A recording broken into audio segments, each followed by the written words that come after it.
I grew up in a little town in Staffordshire. My parents split up when I was about 12. Once I left home, I knew I wanted to change the way I looked. I've spent over 100 grand on my face and my body, and I just love the way I look.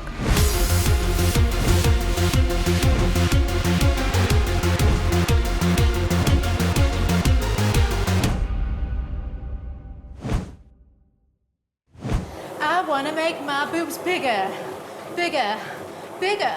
I wanna make my waist smaller, smaller, smaller.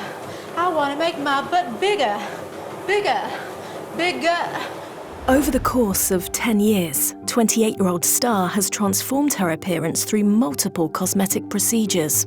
I had boob jobs, numerous amounts of Botox, cheek implants, jaw and forehead contouring. I've had liposuction, lip lift. What has driven Star to enhance her body? And what is it like to live with her exaggerated physique? This is the only exercise machine really I can use at the moment. So I don't have to hold my boobs on this. Having lots of plastic surgery, like myself, the boobs are a bit of a problem because I like to go on the treadmill, but I have to hold them because they just get out of hand. See, that pulling is killing me already. See, if I just leave them, it's just bouncing everywhere and it's going to cause sagging. I enjoy this one because it makes your waist really small. If I do this for about a month, 5 days a week, an hour a day, my waist will be tiny. I've had liposuction here. It gets a lot of loose skin there, so always think twice as well, look.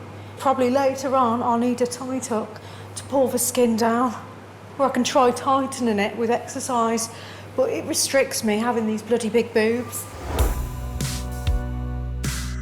Star lives in Birmingham and has travelled the world in the pursuit of improving her appearance, from Mexico and Thailand to Spain and Poland. Soon, she will be going to Turkey for surgery on her nose. So this is my beauty room. I've got tons of makeup. I literally buy just tons of it. I've got everything here. I just love glamour. I just like looking glamorous. And I feel like more confident when I've got makeup on. The kind of family I came from was, my dad was a Jehovah's Witness, very strict. I was very depressed as a child, I don't know why. I had too much religious stuff in my life for a child that young. Too many arguments, my parents were arguing all the time as well. My parents split up when I was about 12. Missed out a lot on my schooling, back and forth to each of them. My dad used to say I looked like my mum, and then I used to hate that because he used to say, oh, have you seen the state of your mum recently because of the divorce? You know, parents slag each other off and they should not do that because it affects the child. I started to rebel at 16 and 17, getting arrested. I was drinking quite a lot, I was doing drugs, I was hanging around with the wrong people. My mum had enough of me, so she basically put me in a hostel. I went to do lap dancing. It was a club scene, what I was into at the time.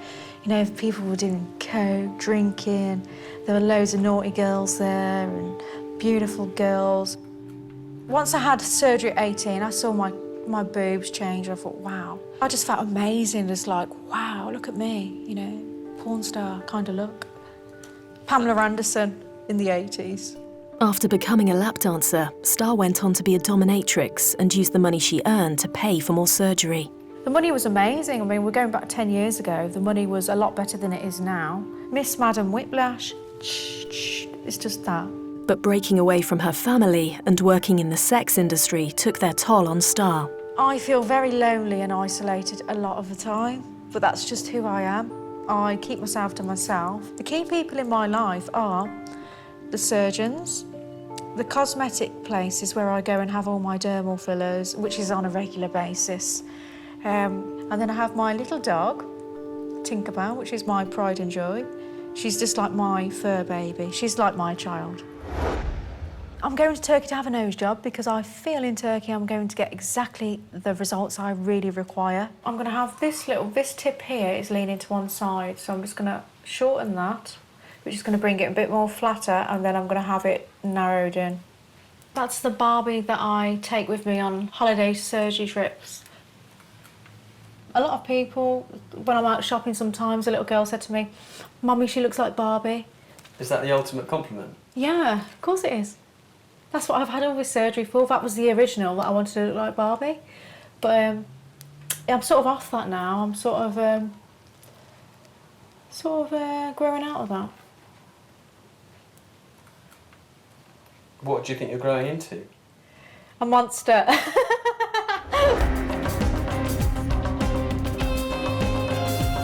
The cost of plastic surgery in Turkey is considerably cheaper than the UK, and the country has become a hotspot for cosmetic surgery tourism.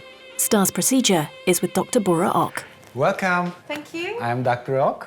In the previous operation, they took a lot of cartilage. They didn't give a good shape, and we tried to fix it. Please in the mirror. Now, our main objective is to make your teeth look better. And for that, I look inside your nose for some septal cartilage that we can use on the operation. If we can't find any cartilage, we can take from ear, back side of your ear. Then you don't have any scars and your ear shape won't change. I want to give a good defining with good pass from tip area to your nasal dorsum. And so I will see better in the operation. With secondary nose jobs, there are more risk than first one.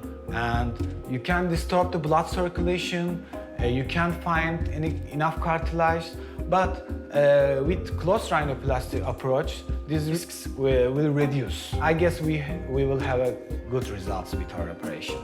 Ahead of the surgery, Star shows less enthusiasm than she did back home. Well, I feel a little bit nervous because last time I had my nose job, when you take the bandage off, I did not want to look at my nose. So I just felt it and it felt really small. And I just was like, got the mirror and I was just like, shit. I'm crazy, aren't I? I don't think I'm going to have any more surgery after this. This is the final stage, isn't it? Okay, please lay down. I do feel a bit lonely as well. I've got no one with me, which I can deal with it when I'm on my own. I don't keep many people by my side. And the reason behind that is because I don't really trust people and I don't let people in.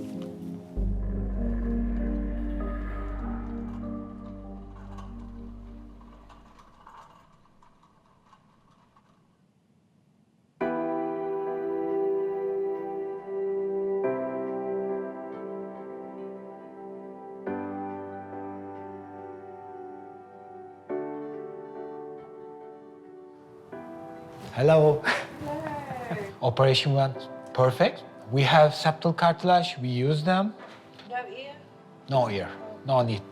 With previous operation, you have so much scars. First, I take all the stitches and adhesions. I clean cartilage and make new nasal tip to you.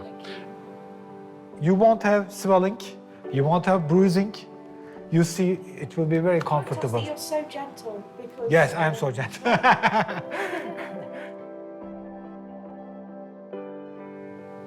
Is it sort of addictive?